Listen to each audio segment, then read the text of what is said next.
ഇന്നത്തെ എൻ്റെ റെസിപ്പി ഒരു ഫിഷ് കറിയാണ്. വളരെ എളുപ്പത്തിൽ നമുക്ക് തയ്യാറാക്കാവുന്ന ഒരു ഫിഷ് കറിയാണ് ഞാൻ ഇന്ന് തയ്യാറാക്കുന്നത്. അതുപോലെ നിങ്ങൾ ആദ്യമായിട്ടാണ് എൻ്റെ ഈ ചാനൽ കാണുന്നതെങ്കിൽ ഒന്ന് സബ്സ്ക്രൈബ് ചെയ്തേക്കണേ.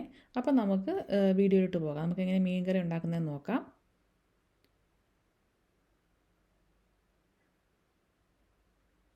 ഞാനിവിടെ ഒരു പാൻ അടുപ്പത്ത് വെച്ച് അതിലേക്ക് കുറച്ച് എണ്ണ ഒഴിച്ച് കൊടുക്കുന്നുണ്ട്. എണ്ണ ചൂടായി കഴിഞ്ഞ് കഴിയുമ്പോൾ ഞാൻ കുറച്ച് കടുക് ഇട്ട് കൊടുക്കുന്നുണ്ട്. കടുകൊക്കെ ഒന്ന് പൊട്ടി വന്നതിന് ശേഷം നമുക്കിതിലേക്ക് കുറച്ച് ഉലുവ ഇട്ട് കൊടുക്കാം, ഒരു 1/4 ടീസ്പൂൺ. ഇനി ഞാൻ ഇതിലേക്ക് ഇഞ്ചി, വെളുത്തുള്ളി, പച്ചമുളകാണ് ചേർക്കുന്നത്. ഞാനിവിടെ ഒരു 1 ടേബിൾ സ്പൂൺ ഇഞ്ചിയുണ്ട്, 1 ടേബിൾ സ്പൂൺ വെളുത്തുള്ളിയുണ്ട്, പിന്നെ 2 പച്ചമുളകും ഇട്ട് കൊടുക്കുന്നുണ്ട്. പച്ചമുളകൊക്കെ എരിവിനനുസരിച്ച് ചേർക്കാവുന്നതാണ്. ഈ ഇഞ്ചിയുടെ ഒരു പച്ചമുളകൊക്കെ മാറിയതിന് ശേഷം ഞാൻ ഒരു 1/4 ടീസ്പൂൺ മഞ്ഞൾപ്പൊടി ഇട്ട് കൊടുക്കുന്നുണ്ട്. നമുക്കതൊന്ന് ഇളക്കി കൊടുക്കാം. ഇനി ഞാനിതിലേക്ക് ആഡ് ചെയ്യുന്നത് തക്കാളിയാണ്. ഞാനിവിടെ ഒരു തക്കാളിയാണ് എടുത്തിരിക്കുന്നത്. പിന്നെ ഞാൻ ഇട്ട് കൊടുത്തിരിക്കുന്നത് പുളിയാണ് ഇട്ട് കൊടുത്തിരിക്കുന്നത്. ഒരു 2 ചുള പുളിയുണ്ട്, അത് ഇട്ട് കൊടുത്തിട്ടുണ്ട്.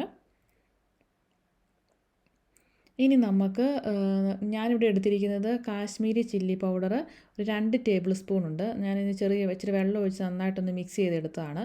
ഇത് നമുക്കിതിലേക്ക് ഒഴിച്ചു കൊടുക്കാം.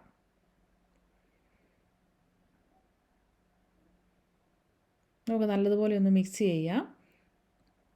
ഇനി നമുക്കിതിലേക്ക് കുറച്ച് വെള്ളവും കൂടെ ആഡ് ചെയ്ത് കൊടുക്കാം. പിന്നെ ആവശ്യത്തിന് ഉപ്പിട്ട് കൊടുക്കുക. ഈ സമയത്ത് ഇപ്പോൾ ഇതൊന്ന് തിളച്ച് കഴിയുമ്പോൾ നമുക്കിതിലേക്ക് നമ്മൾ കഴുകി വൃത്തിയാക്കി വെച്ചിരിക്കുന്ന മീൻ നമുക്കിട്ട് കൊടുക്കാം.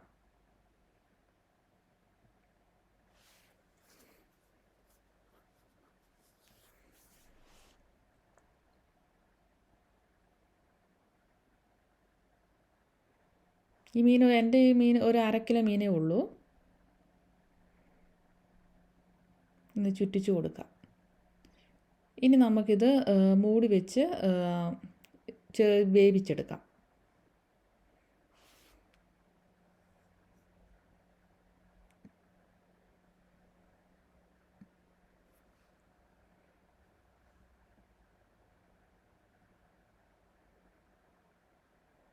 ഞാനിവിടെ മൂടി വെച്ചൊന്ന് വേവിക്കുന്നുണ്ട്.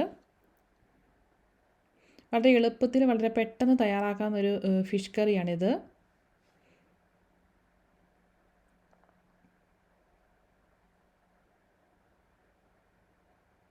നമുക്കിതിങ്ങനെ ഒന്ന് ചുറ്റിച്ച് കൊടുക്കാം. ഏകദേശം ഒരു പകുതി വേവ് കഴിഞ്ഞിട്ടുണ്ട്. നമുക്കൊന്നും കൂടി ഒന്ന് മൂടി വെച്ച് ചെറുതീയിൽ ഒന്ന് വേവിച്ചെടുക്കാം. ഇപ്പം നമ്മുടെ മീൻ ഏകദേശം വെന്ത് വന്നിട്ടുണ്ട്. ഇനി ഞാൻ ഇതിലേക്ക് കുറച്ച് പച്ച വെളിച്ചെണ്ണ ഒഴിച്ചു കൊടുക്കുന്നുണ്ട്.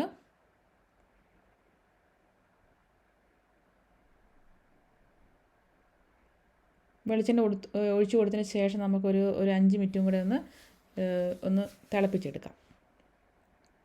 അപ്പോൾ വളരെ പെട്ടെന്ന് തയ്യാറാക്കാവുന്ന ഒരു ഫിഷ് കറിയാണ്. അപ്പോൾ എല്ലാവരും തയ്യാറാക്കി നോക്കിയിട്ട് അഭിപ്രായങ്ങൾ കമൻറ്റ് ബോക്സിൽ അറിയിക്കുക. അപ്പോൾ നിങ്ങൾക്ക് എല്ലാവർക്കും എൻ്റെ വീഡിയോ ഇഷ്ടമായെന്ന് വിചാരിക്കുന്നു. ഇഷ്ടമായെങ്കിൽ ഫാമിലിക്ക്, ഫ്രണ്ട്സിനും ഷെയർ ചെയ്ത് കൊടുക്കണേ. താങ്ക്